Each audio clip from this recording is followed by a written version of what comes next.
Labour's new leader, Jeremy Corbyn, has held the first meeting of his new shadow cabinet, but it's not been an easy day. I'm joined in the studio by the political columnist and blogger Susie Boniface. Also with us, Matthew Goodwin, Professor in Politics and International Relations at the University of Kent, and Aaron Bastani, co-founder of Novara Media. He interviewed Jeremy Corbyn on YouTube during the leadership campaign. Welcome to you all. If I start with you first, Susie. Everybody's obviously been quite negative about Jeremy Corbyn. What would you say his strengths are?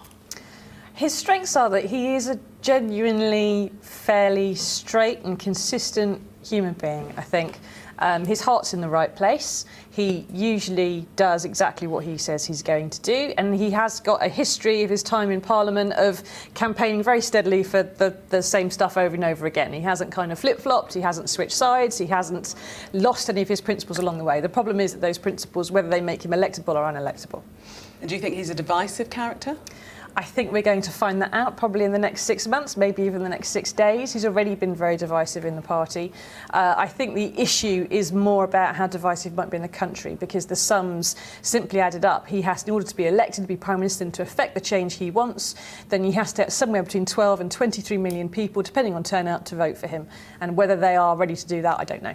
Matthew, we're running the pictures of that first shadow cabinet meeting, but we were told and have heard that he wasn't greeted by the customary table thumping that a new leader is greeted by. Do you think he's got a real uphill struggle with his shadow cabinet even? Well, I think he does within the parliamentary party. That's probably stating the obvious. I think there could be some benefit for the Labour Party in terms of rejuvenating its membership and internally perhaps helping the party, but electorally I think this is going to be pretty disastrous for the Labour Party, for the simple reason being that they're about to put on offer something that was just comprehensively rejected by the electorate. Jeremy Corbyn is not somebody who can project economic competence in terms of what the majority of voters want to see, and I don't think Corbyn is somebody, to be frank, who can reconnect with southern England, and that is more of a challenge for Labour. That's the big challenge beyond Scotland and winning back UKIP voters. It's really establishing the party in the south. Do you think he might be able to glean something from the Lib Dem vote? They were decimated in the elections. Do you think he might be able to claw something back there? Well, Ed Miliband just went to the electorate with an offer and failed to, with that offer, win over disgruntled Liberal Democrats. Many of those went to the Greens. That was one of the big failures of the Labour campaign. So now we've gone even further to the left, and we're hoping that those Liberal Democrats are going to come back to Labour. I don't think that's going to happen, and nor, unfortunately, do I think that Corbyn will make big inroads among the UKIP vote, because they are primarily concerned with immigration, whereas he is quite pro-immigration. Well, although a lot of people in the South are impressed by the fact that he does have principles. They say they do like that. There is grudging respect for him from some Tories, we've been hearing. But, I mean, his supporters are saying he can appeal to people like the Greens, like the young, people who are disaffected. He can reach out to voters in the North. That's not enough, you think? Well, what the Corbyn camp, if you like, is overlooking, in my view, is they're pointing to areas where Labour's already strong. Labour's already strong in the north. Its vote went up by almost 4 points in northern England. Its vote went down by 2 points in southern Conservative marginal seats. Okay, those are the seats that a Labour Party that wants to govern needs to win. So it's not seeing the growth in areas where it needs to see that growth. And there are two reasons for that, quickly. One, voters didn't see Miliband and Labour as being economically credible, and two, they didn't see the Labour Party as being led by someone who was appealing. I don't think Labour's remedied those two problems. Aaron Bastani, you interviewed him during the leadership campaign, running for a position that he probably never, in his wildest dreams, thought he would get. Now in opposition as the leader of the party, do you think we're going to see a completely different character? There are points I agree with both of the other guests in terms of what they said so far. In response to that, I'd say we've never been here before. You've just had, I think, just 590,000 people registered to vote one way or another, either as affiliate members, registered supporters or party members. 250,000 voted for this guy. This has not been seen in British politics, arguably in the post-war context. The guy was a 200 to 1 shot. So nobody saw this coming. To make calls, declarations, definitively, comprehensively about where this is going to end up, I think is myopic, to say the least. You know, he made the ballot by a few minutes. You know, the guy was a laughingstock, including for people like myself. I count myself as a progressive, something on the radical left. I thought, I saw people on my Facebook feed going, this is absurd. But he's done it, and we're here, and we're talking about him, and he's the leader of the opposition. And I saw today in the House of Commons him being flanked by Diane Abbott and John McDonnell. You've got a self-proclaimed Marxist as a shadow chancellor. This is uncharted territory in post-war British politics. Well, it's not. We have been here before and it didn't work. That's kind of the problem. 1983, there were two parties on the left in 1983. They split the vote. Now, there is an argument for what you're saying. Yes, but there were really unique circumstances in 83. There was a Falklands War. There was a fragmentation of the Labour Party. That could happen again, and it could have the same consequences. But I really think, looking at what's happening outside of the recent historical context, that is 2008, the global financial crisis, flatlining pay, I think is mild to say the least. One more statistic. You look at rent. I think those in households in rented accommodation has more than doubled since 2001. It's more than doubled.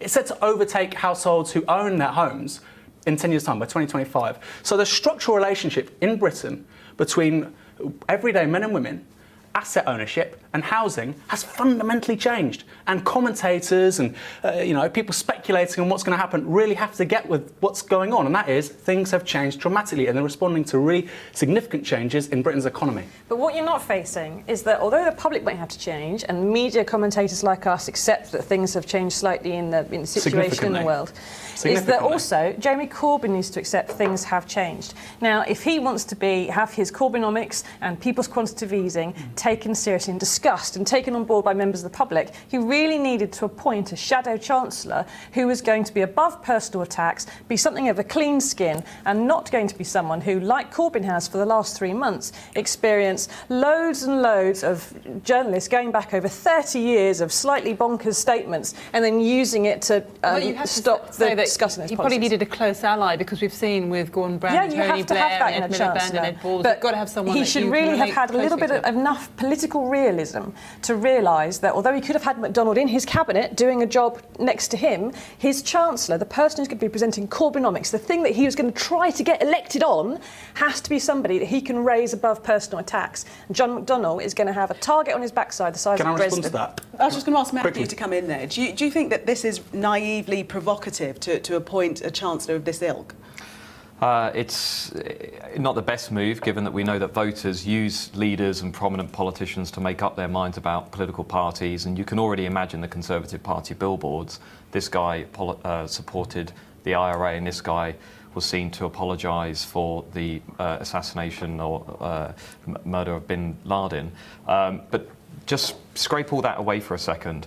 It's the actual core message here that's flawed. By the time we got to the 2015 general election, most voters had accepted the need for cuts, and they associated those cuts with Britain's economic recovery. Okay, so on those fundamentals, the Labour message had lost. So Labour has now gone back to the electorate with an even more radical message, hoping somehow that it can convince voters. Well, it's kind of not, because from Corbyn's point of view, what he's suggesting is to still have cuts, to still clear the deficit, but to make sure those cuts are paid for by people who can afford it, the rich and businesses, rather than by individuals who are already quite poor. But my point is, he's not going to be able to make that argument because of the chancellor he's appointed. Had he appointed someone else to the job of chancellor, he might be able to get that policy. I want to respond to this. I mean, people are saying, look, this guy's like Ed Miliband, he's going to fail. There's the president, Ed Miliband, first mistake. Alan Johnson as Shadow Chancellor. I'm sure Jeremy Corbyn saw that and said, you know what, it's a big risk, but it might work. And I think he's actually been his decision of Chancellor, Shadow Chancellor rather, has been significantly shaped by Alan Johnson. He was so flaky. You can imagine Angela Eagle being picked, 2-3 months down the line, she resigns. That's the first big trauma for a Corbyn Shadow Cabinet. She might, that's what Alan Johnson did. I mean, we don't know. He would have looked at Alan Johnson and said, I need an ally next to me as my Shadow Chancellor. And also, the point is this, you look at Corbyn and McDonnell are really unique creatures in Parliament. We all agree on that. And this guy has been his kindred spirit for 30 years. If he didn't have him as Shadow Chancellor, I just think it would have put the whole project in jeopardy. I don't think it makes it any more likely to be successful, I agree with you. But McDonnell was always going to be the Shadow Chancellor. The big concession is Andy Burnham. I mean, that was a bolt-on for me as Shadow Home Secretary. And you've got 3 kind of Corbynistas or Jacobins in the Shadow Cabinet. Broadly speaking, I know there's no great offices of state taken up by women, but broadly speaking, first of all, it's the first ever majority women shadow cabinet ever in Britain. There's 12 men and 10 women. Well, if you take in junior ministers, actually, it's they're only attending cabinet. They don't have the right to vote or influence decisions, so they're not in cabinet. Well, the cabinet itself is 1/3 women, so already it beats that even by your claim.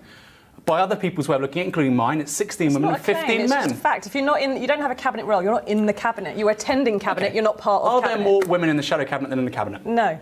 No, there are. Oh, sorry, Even by law. sorry, I thought it was... Yes, Okay, you're great. right. Yes, We and agree on if they had said Great. that, we have more women than Cameron or we have more women than Ed Miliband, great. And it's the fact that Corbyn comes out and says, we've got a majority of women in the shadow cabinet. No, you haven't. I you're think he actually does. fudging it and you're trying to pull the wool over people's eyes. He's saying That's that he wants unreasonable. to break new ground. We know that he's not a traditionalist. Just a line that we've been running. Joey Jones, our political correspondent, asked him whether he'd wear a white poppy at the Remembrance Day service. And his quote, his answer was, I don't know what's going to happen this year. That's how he answered. Now, how are people going to view that, do you think? Yeah, he's going to have a problem because, firstly, he's campaigned on the basis of being Jeremy so far, being this man of principle who's always stood by what he said for so long.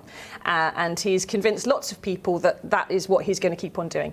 If he is going to be in the position as leader of the Labour Party, there are lots of things he's going to have to do where he's going to have to compromise. He has to very soon go to a white tie dinner at Buckingham Palace. And if he doesn't wear a white tie, he doesn't get in and he has to go in as leader of the Labour Party. Palace? He has to have a vote on Syria. Gordon Brown didn't wear a black tie when he had to go to Mansion House. No, there are ways around it, there but are you can't go precedents. wearing a lounge suit and an open collar. The Queen won't like it. There are various things he's going to have to do. And as it comes to sort of trying to build a broad church within his own party, he's going to have to compromise some of his principles. That would automatically turn off some of his fans. He's got to try and weigh that up all the way through, and it's going to be very difficult. Susie, thank you very much for joining us this evening. And Aaron and Matthew, thanks for coming in. Thank you both.